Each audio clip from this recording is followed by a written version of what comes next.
Basically, I'm going to be talking about the National Shelter Movement's helpline on gender-based violence, which we've put in place specifically. So I have a presentation, just a couple of things that have occurred to me today. One is that I think there's a huge intersectionality between gender-based violence and mental health, gender-based violence and drug addiction. Okay, here we go. So the presentation is strides made by the National Shelter Movement of South Africa Shelter Helpline on gender-based violence. So this is a dedicated helpline only for gender-based violence and intimate partner violence. This helpline does not offer counseling services. And I'll take you through what it in fact does do. So my co-presenter, Miriam Mangera, is not here. So she works specifically on the helpline as a coordinator for the National Shelter Movement and has provided me with the most recent information, so I included her as a co-presenter. So what I will talk about today is that the brief history, the vision and mission of the NSMSA, the goals of NSMSA, which Dr. Dlamini did go through, but I'll just reiterate them anyway. Then look at the rationale for the establishment of the NSMSA helpline. Why did we in fact decide to set up another helpline? And then go into the actual helpline. And then further than that, look at challenges that were experienced with the helpline. And then to give you the contact information about the helpline, because it is a national helpline. So people from anywhere across the country can actually call in to try and get help. So the history of the National Shelter Movement, it's a non-profit organization which was established in 2008, ironically here at Gallagher Estate in 2008. And actually I haven't been back here since then, so it's quite interesting. So the NSM serves as an umbrella body for shelters in 9 provinces of South Africa. Currently, our membership consists of 98 shelters across the 9 provinces of the country. The NISAA Institute for Women's Development serves as its secretariat, and the reason for that is the NSM was established through NISAA. When we had a conference, all the shelters that came together wanted NISAA to remain as the secretariat for the NSM. The NSM focuses on the enhancement and effectiveness of sheltering services for women and their children through shelters in 9 provinces. So some of the things that we do would be capacity building, advocacy and lobbying, research, etc. The vision is to be the united voice on sheltering for women and children affected by gender-based violence in South Africa. Now, the reason we talk about a united voice is prior to the establishment of the NSM, shelters were working in silos. So everybody worked on their own, and yet they needed to share information, they needed to learn from each other. And it was after the establishment of the NSMSA that people were able to come together to share information, to do exchange visits between shelters, to be able to learn. The NSM has also consistently supported emerging shelters to set up. And earlier on there was a question that was directed at Fesani, because Fesani is a colleague of mine at the NSM. And I spoke to the lady and said to her that, you know, at NSM we'd be very willing to help. Because currently we are helping a group in Nigel to also set up a shelter.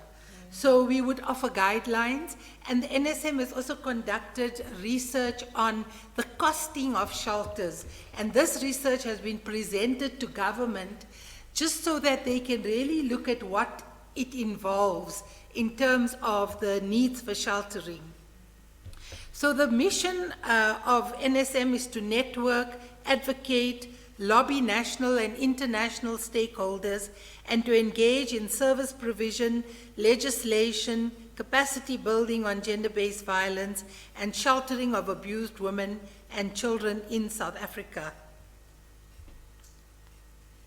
The goals are to advocate and lobby for the rights of abused women and their children, in shelters in particular, to establish provincial shelter network forums, so that we have a lot of activity and strengthening of networks within provinces, to ensure gender sensitivity, as well as effective and efficient service delivery to women and children in shelters, to be able to develop the capacity of the NSM shelters and service providers, as well as gender-based violence workers.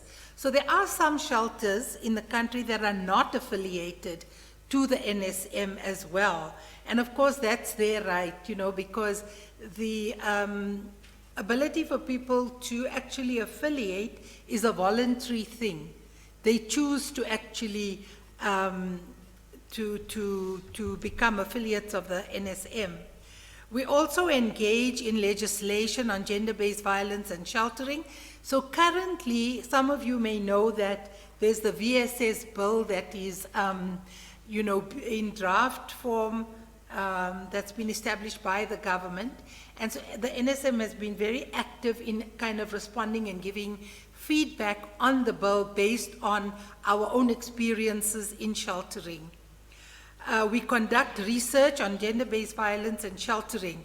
So for 3 years, 2016, 17, 18, the National Shelter Movement partnered with the Heinrich Böll Foundation, and we conducted research in 6 of the 9 provinces of South Africa on shelters in rural areas, in urban areas, and we've got a lot of information on what we should and shouldn't be doing as far as sheltering goes. Not only that, the NSM is still currently involved, together with National DSD, on conducting research in shelters, but this time looking at the experiences of women who stayed in shelters. What are they saying to us? And what is it that we can learn from these women to be able to ensure more effective service delivery? So that is also a 3-year project. This is the final year. We did it in phases of 3 provinces a year. So this is the final year. And at the end of this year, we will condense all of that research into one document. And then we offer space for mutual support, networking, shared experiences, common challenges, and to conduct exchange visits between shelters. One of the things that the NSM has also done is that, there are world conferences on sheltering, and there have been 4 so far.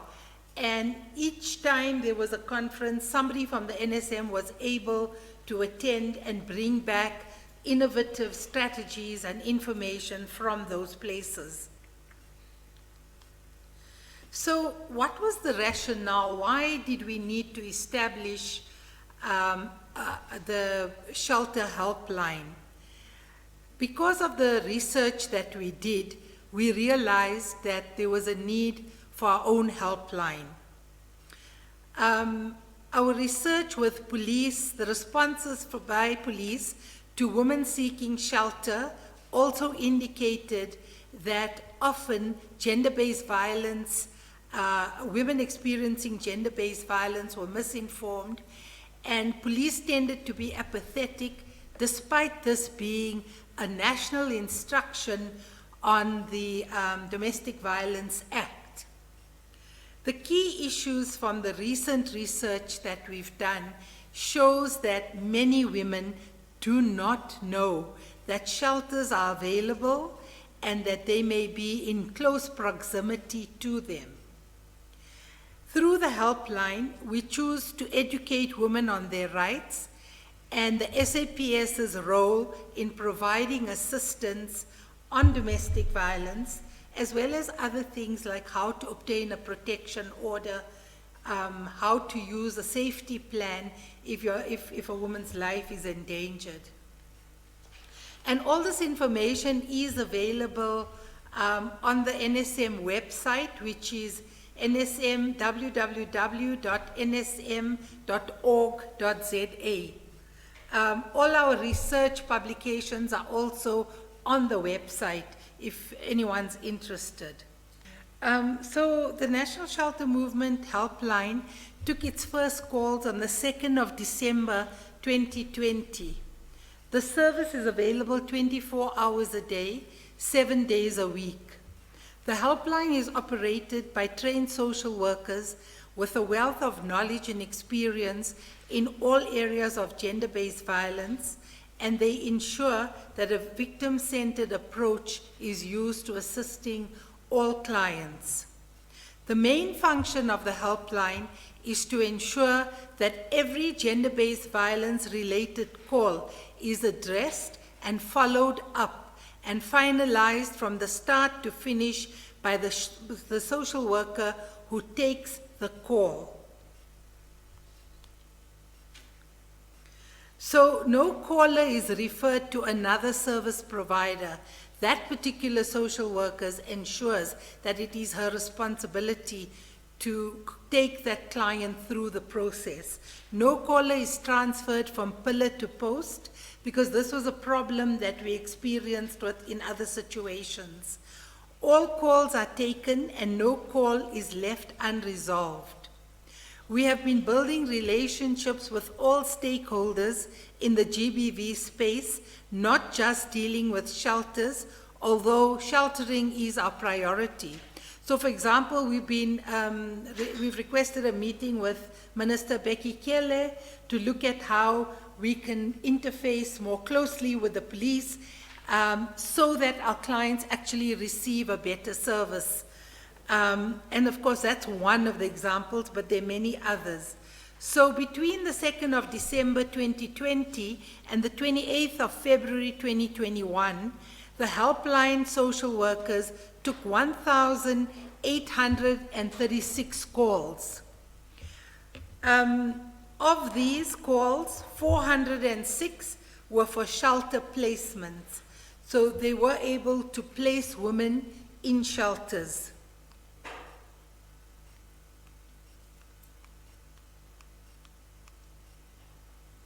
So 1,006 of the total calls were also for other GBV-related matters, such as legal advice, navigating the police system, assisting in opening up cases of abuse and or grievous bodily harm cases, understanding and seeking advice on protection orders, and safety planning for the safe exit of violent circumstances.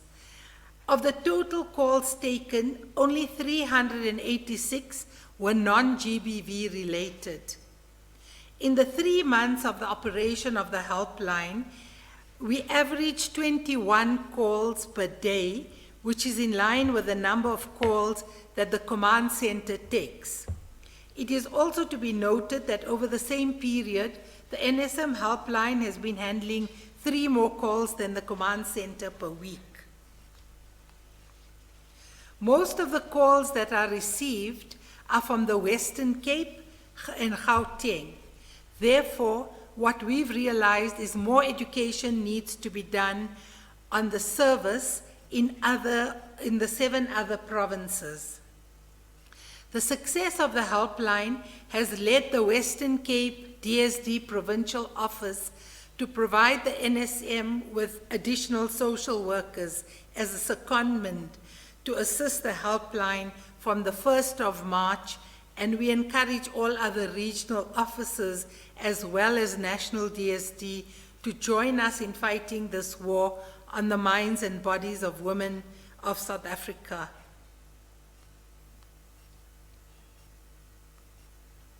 So this table really just gives you an indication of the provincial breakdown, and you can see that Western Cape has the highest number of reported cases to the helpline, followed by Gauteng, and then followed by KZN, and then Mpumalanga, and then much less in the other provinces.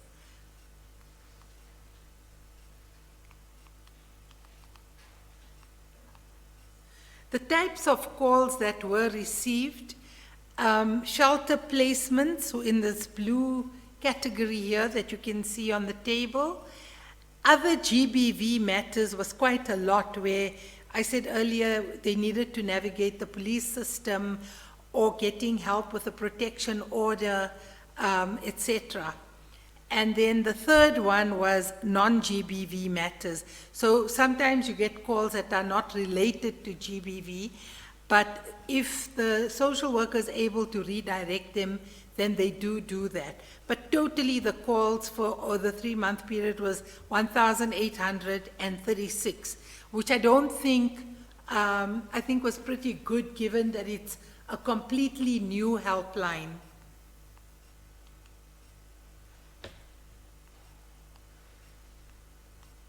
So the areas where we're getting the highest calls from, in the Western Cape, it's Mitchell's Plain, Manenberg, Cape Town, Athlone, and Bonnievale.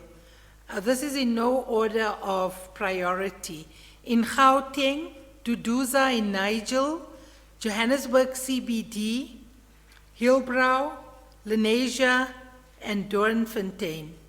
In KZN, Richards Bay, Umlazi, Empangeni, Pinetown, and Newcastle. So these are the areas where currently most of the highest calls are coming from. But as I said, we are also busy looking at how do we get other areas to actually call in more. So what are the challenges that I experienced with the helpline? The one thing is funding and sustainability. So we will probably be able to go for another maybe year and a half. In the meantime, we have to make sure that the helpline remains sustainable, because it's quite clear from our perspective that the helpline is working. It's helping women who are really very, very grateful to us. We've often received calls from women saying, thank you for helping me and helping me being placed so quickly.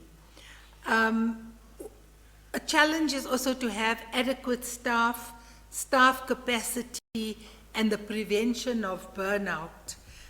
So we are quite cognizant of the fact that this is something that we continue to monitor, and that we would be able to have more staff as we go on. Then transportation of clients in areas where shelters are a large distance away. And this really refers to areas like in the Eastern Cape or the Northern Cape, where shelters are not that frequent, you know, they're not that close by like in the urban areas. And so their transportation becomes a huge problem because we rely on the police. And oftentimes women say to us that when we go to the police, they say, we don't have a vehicle to transport women. So this is a challenge that we have to find a way to deal with. Then transportation for staff who work the graveyard shift. So people work till 11 o'clock at night, and after 11, it goes on, there's a cell phone number that one of the social workers are on call for. But up to the 11 o'clock shift, people need to still get home safely. So last year we were very blessed in that Uber, we had a wonderful relationship with Uber, and they had provided us with free rides for women and the staff leaving the helpline. But that relationship has now ended. So we're trying to find other ways in which we can try and sustain that. Feedback on clients to the referral agent. This is something that we want to ensure.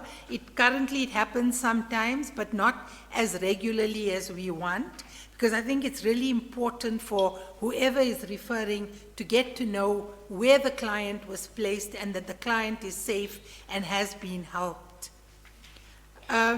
It's also very difficult to ascertain if the clients who are calling in have health or severe mental health issues. The thing about this is that we're finding in shelters, particularly from this COVID period, that there are more and more women coming in with quite severe mental health problems. And what we really want to be doing is to bring in the Department of Health to be able to send out maybe a psychiatric nurse to shelters to be able to do screening. Because social workers at shelters are to be able to decide on whether a person has, severe mental health problems or not. So this is a very big concern, and this has also come up with from the research that the NSM has conducted. And recently I did a presentation at DSD Gauteng in Pretoria, and shelters were saying the same thing, that they're getting more and more women who are coming with more severe mental health problems. And we need to be able to get a better and more effective referral system for these women. Sometimes shelters refer and they get onto a waiting list. And many times the woman has left the shelter and then only the appointment becomes available. And this is not good enough, because the problem with the mental health issues is that women who experience these issues become disruptive to clients in the shelter. Not because they deliberately do so, it's a condition that they're experiencing. And of course, during a lockdown, the curfew created many problems. So some women understood that they can't even go out for help, one. Two, they were also locked in with their abuser. So it was very difficult for them to reach out and ask for help. So what we did do is, wherever possible, we did say to women that, like, Uber can go to a corner of their whole, a corner in the street and pick them up there. They were able to leave the house. But this wasn't always possible, because remember, the safety of the woman is our biggest priority. We know from research that when women are leaving their homes or their partners, this is the time they're most vulnerable and they're most likely to be killed. So, we actually make sure that women are aware of this. So the NSM has also developed an emergency safety plan, which is on the website for anybody who's interested in trying to find out what is in the emergency plan, how it might be able to help a woman who is experiencing some or other kind of abuse. So these are the numbers for the helpline. There's a toll-free number, 0800 001 005, or a person can send an SMS or a WhatsApp, or please call me, to one of those three numbers. Or they can send an email to info@helpline@womencentre.co.za.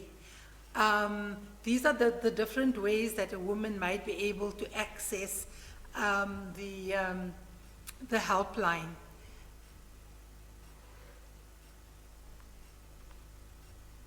So in conclusion, we believe that coming together for us was a beginning, staying together is progress, but working together is success. And we will continue to soldier on to see what it is we can do to ensure that the helpline remains effective for women and children who need to get to shelters or who need advice on legal processes or the Domestic Violence Act or protection orders, etc. Thank you. Thank you for listening.